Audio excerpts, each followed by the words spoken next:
You are listening and watching to a very special podcast.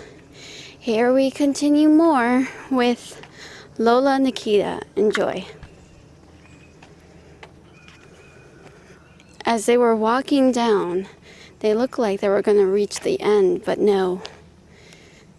There was a tall woman. Her hair was in ringlets, very wavy and very neat. She looked to be creepy and emotionless. "Good evening, miss," she said. "Dima, your son has caused enough trouble. I believe you owe me an explanation and an apology. That's what I came here for. I want to apologize for that. Please, I'll make it up to you. I already made a dish. Is it full of something?" "No, miss." "Good. We shall be having our meals here, if you don't mind." The creepy woman, Dima, circled around the others. "No. Please. This way," she said. Then she led them towards the dining room. It was kind of strange for that woman to be standing there next to Pansy. Pansy was content, but she had her eyes on Dima. Dima sure was a strange, and who knows if maybe she had something deranged underneath the stoic, emotionless expression. This expressionless, meaningful, well, it was unknown if she was meaningful, but she seemed to have perhaps maybe no purpose, just eyeing all of them just suspiciously. "So," Lola said during the times of silence of eating, she's, is she supposed to be here? I mean, well, she's done her chores. She's my maid." "Oh, that's nice. I'm sorry. I mean, I'm not saying you don't have a purpose to be here, but, can we help you with something?" Dima was just standing there. At first she didn't say anything. Instead, she said, along the lines of, "Eve had sinned, hasn't she?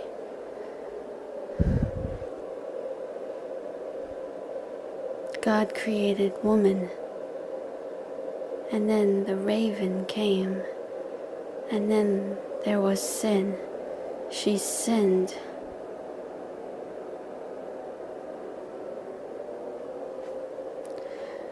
And of course, the raven was Lilith.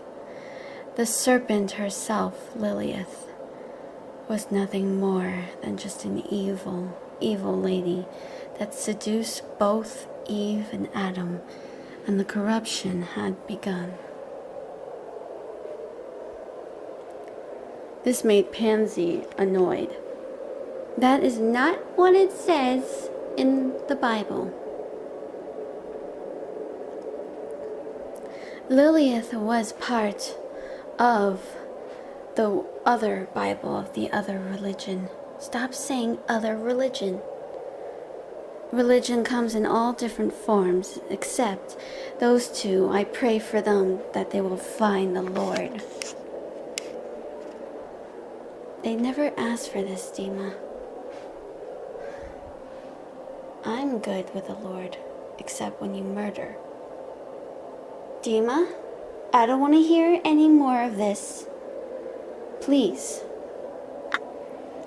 But Dima heed no warning. There was a saying that we are all humans except for corruption. But I feel like I am not complete. I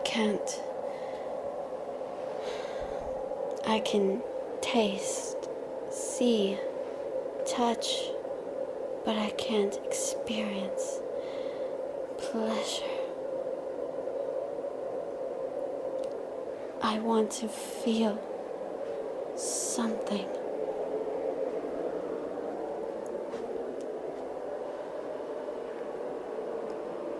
Lola thought her spoon was going to drop from her fingers, but she placed it down and said, "That was pretty good. Thanks for the meal." Yeah, thanks. Thank you so much."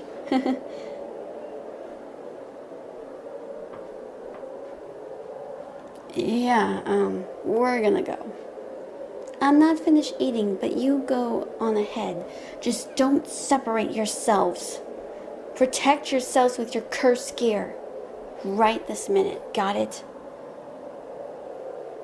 Kimizuki and Yoichi heed to this, and they promise to be careful.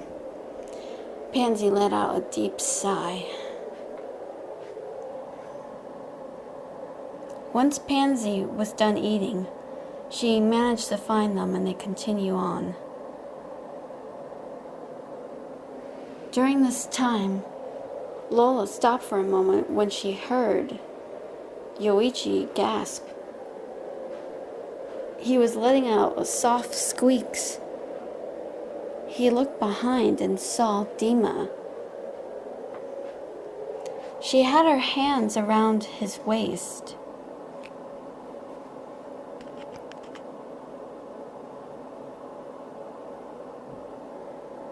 And she was looking at him with dead in her eyes. Blood and flesh, boy.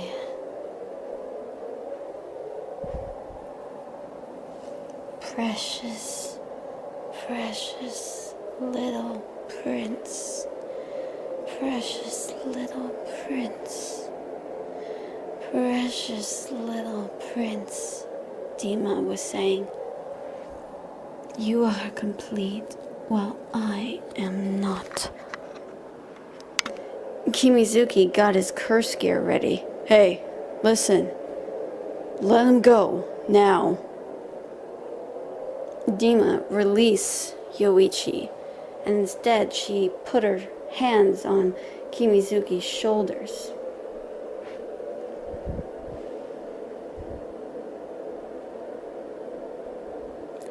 And she said in the most chilling tone that made Kimizuki shaken with fear, "Sin never dies. You will break over and over again. And when you do, I will make sure you are shattered into pieces like a mirror.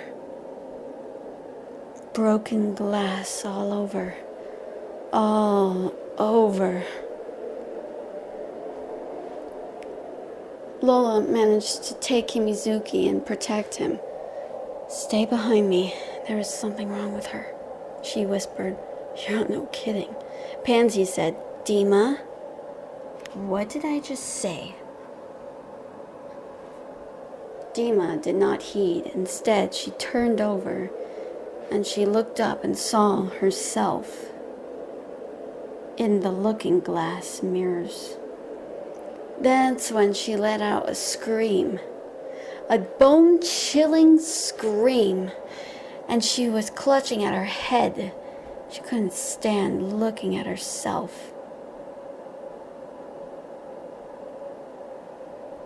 That's when she went over to the mirror, and then she hit her head repeatedly. It wasn't supposed to be funny. It was more like she's gone crazy. That's when she kept hitting it with only just her head. And that's when it finally broke. She then took the shard of the mirror, blood ooze as she managed to pick it up. It was so cold and so fragile in her hand, it seemed, to let it prick the palms of her hands. I am not complete.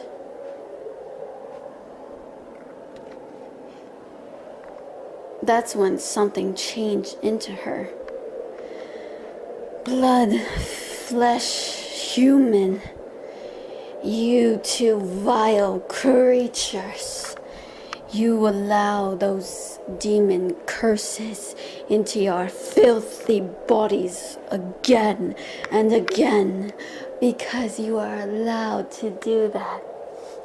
You are by far the most precious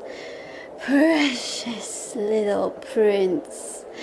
Precious little humans. Precious little humans. Precious little humans.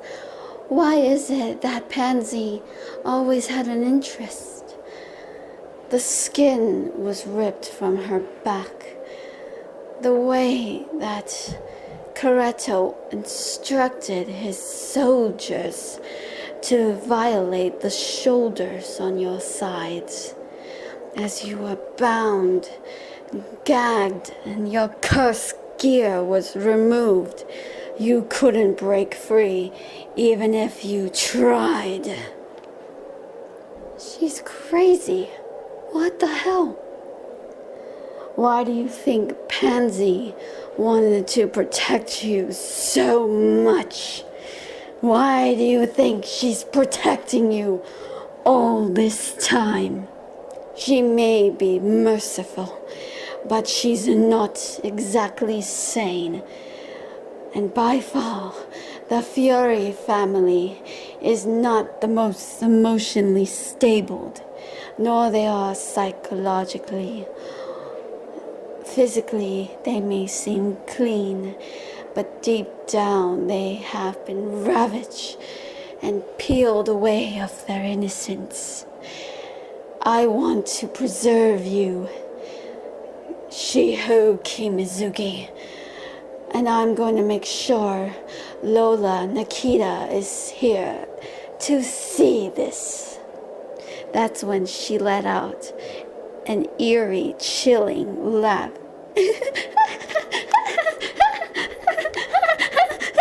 Oh my god, I'm scared now. Do something. Call on the Kasekio box. What? What makes you think I'm gonna call on Kasekio? Kimizuki? She's already crazy. She's a corruption. I don't care.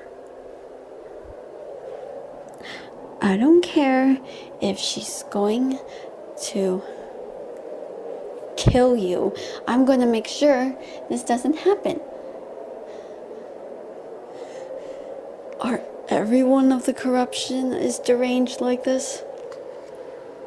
I don't know. Are they?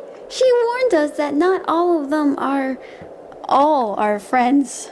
She, in fact, is the most scary. That's when Dima then began to twitch and just moved around. She then swung the glass blade, but Kimizuki deflected with his own cursed gear. Go on, call on Kasekio. Let him try to ravage me alive. I want to feel this pain. I want her to see it too, because we may be created out of her. But at the same time, she wants to feel this emotion, she said. I don't know what she's talking about, but we're gonna take her down now. And so they did. See you guys next time. Take care. Bye.